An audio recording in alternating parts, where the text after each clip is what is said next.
Პოსტკონფლიქტური ქვეყანა, რომელიც გარდამავალ პერიოდშია და გარდაქმნისკენ მიისწრაფვის ასე დაახასიათეს საქართველოს შეერთებული შტატების სახელმწიფო დეპარტამენტის მოხსენების შემდეგ. ადამიანის უფლებათა დაცვაში საქართველოს პრობლემები აქვს, მაგრამ შეიმჩნევა გაუმჯობესებისკენ გადადგმული ნაბიჯები.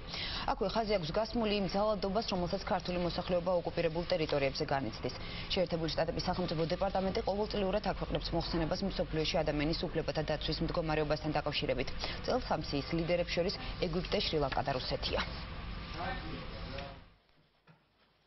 ამერიკის შეერთებული შტატების სახელმწიფო დეპარტამენტის რიგით 34 ანგარიში კონგრესში ჰილარი კლინტონმა წარადგინა. მსოფლიოში ადამიანის უფლებების შესახებ მომზადებული ყოველწლიური დასკვნა 194 ქვეყანას მოიცავს.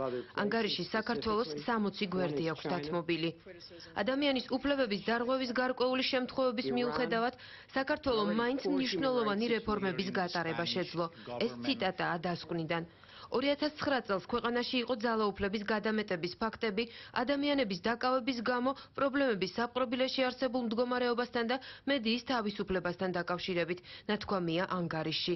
წარმატებების ნაწილში კი ჩამოთვლილია რეფორმირებული კრიმინალური კოდექსის, ნაფიც მსაჯულთა სისტემის შემოღება, შესწორებული საარჩევნო კოდექსი და თბილისის მერის პირდაპირი არჩევნები. სახელმწიფო მინისტრის პრეზენტაციის შემდეგ ანგარიში თბილისში ამერიკის ელჩის რეზიდენციაში ჯონ ბასის ინიციატივით განიხილეს.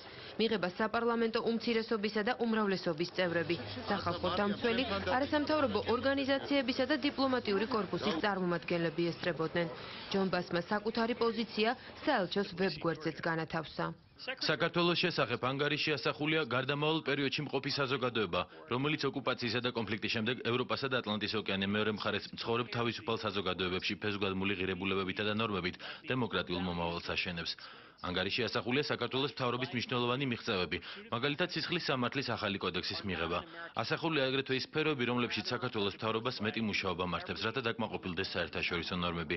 უმეტესობა ეხება კანონის უზენაესობის პრინციპის არათანმიმდევრულ ან შერჩევით გამოყენებას საგამოძიებო პროცედურებისას. აღსანიშნავია ისიც, რომ გასული წლის განმავლობაში საქართველოში მედიის თავისუფლების ხარისხმა იკლო. ანგარიში აგრეთვე მითითებულია, რომ ადამიანის უფლებები ირღვეოდა აფხაზეთისა და სამხრეთ ოსეთის ოკუპირებულ ტერიტორიებზე, თუმცა აღნიშნულია, რომ ამ ტერიტორიებს საქართველოს ცენტრალური ხელისუფლება ვერ აკონტროლებს. დასასრულს მინდა ხაზი გაუსვა ორ გარემოებას. პირველი, საქართველოს მთავრობა პრობლემურ საკითხებს განსაკუთრებული გულისხმიერებით მოეკიდა და ჩვენი და დანარჩენი საერთაშორისო საზოგადოების წევრების კრიტიკულ შენიშვნებზე სათანადო რეაგირება მოახდინა. ვიმედოვნებთ, რომ მომავალშიც ასე გაგრძელდება. და მეორე, შეერთებული შტატები არ შემოიფარგლება მხოლოდ ადამიანის უფლებათა დაცვის სფეროში არსებული მდგომარეობის შეფასებით. ჩვენ ვეხმარებით საქართველოს ვითარების გაუმჯობესებაში. განზრახული გვაქვს დახმარება მიმდინარე წელსაც გავაგრძელოთ და 45 მილიონი დოლარი გამოვყოთ დემოკრატიული მმართველობის ხელშეწყობისა და სამოქალაქო საზოგადოების გაძლიერებისთვის. მოგვიანებით კი დასკვნა ქართული მედიის წინაშეც შეაფასა. ამერიკელმა დიპლომატმა კიდევ ერთხელ გამოხატა ახალი ადმინისტრაციის მხარდაჭერა და ხელისუფლების მხრიდან დასკვნაზე მუშაობის დროს გაწეული აქტიური თანამშრომლობისთვის მადლიერება გამოხატა. ქვეყანას ყავს სწრაფად განვითარებადი საზოგადოება და საქართველოს მიღწევებს ანგარიშიც ასახავს. ეს არ ცვლის ჩვენს მხარდაჭერას საქართველოსაც. ეს არის ჩვენი ყურადღების გამახვილება კონკრეტულ პრობლემებზე და ნათელი დადასტურებაა ჩვენი ძალისხმევის, რომ ეს პრობლემები გადაიჭრას. სახელმწიფო დეპარტამენტის ანგარიში განსაკუთრებული ყურადღება დაეთმო ოკუპირებულ რეგიონებში არსებულ მძიმე ვითარებას.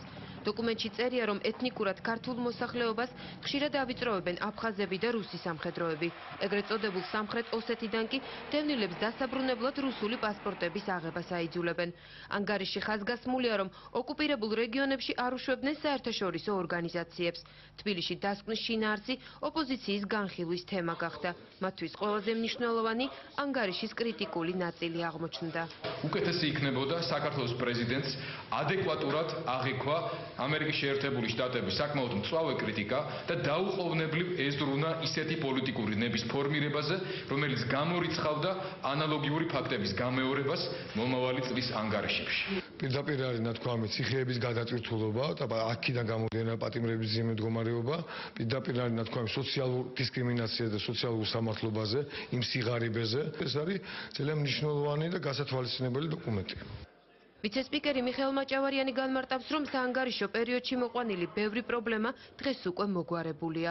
არის საკითხები, რომელსაც ჩვენ არ დავეთანხმებით, მით უმეტეს ეს ჩაშანდილი წლის ანგარიშია და ამის შემდეგ ძალიან ბევრი შეიცვალა. ანგარიში მოიცავს იმ საკითხებს, რომელშიც იყო პროგრესი, მოიცავს საკითხებს, რომელსაც კიდე არის სამუშაო, თუმცა ასევე ვიზიარებ, რომ არის საკითხები, რომელსაც ჩვენ მზათა ვართ, რომ დამატებითი განმარტებები მივცეთ, იმიტომ რომ არ ვეთანხმებით ამ შეფასებებს. ჩვენზე უფრო ბევრად ჩამოყალიბებული და ტრადიციული დემოკრატიების მისამართითაც კრიტიკულია, თუ თქვენ გადახედოთ თქვა სხვა ქვეყნების დასკვნებს, ევროკავშირის და ნატოს წევრი ქვეყნების დასკვნებს, იქაც არის საუბარი ადამიანის უფლებების შელახვაზე, სწორედ ამისთვის ქვეყნდება დასკვნა, მაგრამ დასკვნა ასახავს ქვეყნის მდგომარეობას, რომელიც ოკუპირებული მძიმე მდგომარეობაში ყოფი ქვეყნიდან გადადის სრულყოფილი დემოკრატიის გზაზე. აღნიშნულია ის, რომ დასკვნაში მითითებულ კონკრეტულ შენიშვნებს კონკრეტული განმარტებებით პასუხობს გია არსენიშვილი. მაგალითად, ჩვენ გვეუბნებიან ამ ანგარიში, რომ 2008 წელს მეტი პატიმარი იყო შეწყალებული, ვიდრე 2009 წელს. კი, იყო შეწყალებული, მაგრამ ყველაფერს თავისი ახსნა აქვს, ხო? გახსოვთ თქვენ შემთხვევა, როდესაც შეწყალებული კაცმა იმსხვერპლა 2 პოლიციელი, ხო?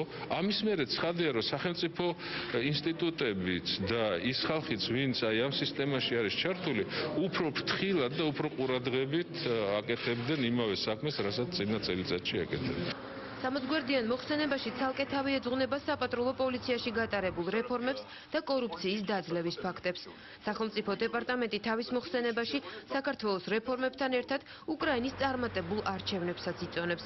ყველაზე მეტად კი ანგარიშში ადამიანის უფლებათა დარღვევების გამო რუსეთი და ჩინეთია გაკრიტიკებული. რუსეთთან დაკავშირებით დეპარტამენტის შეშფოთება ჟურნალისტების და ადამიანის უფლებათა დამცველების მკვლელობები იწვევს. ნათქვამია, რომ მაღალია კორუფციის დონე და შეზღუდულია სიტყვის თავისუფლება. რუსეთს ანგარიში დემონსტრაციების დარბევის ფაქტების გამოც აკრიტიკებენ.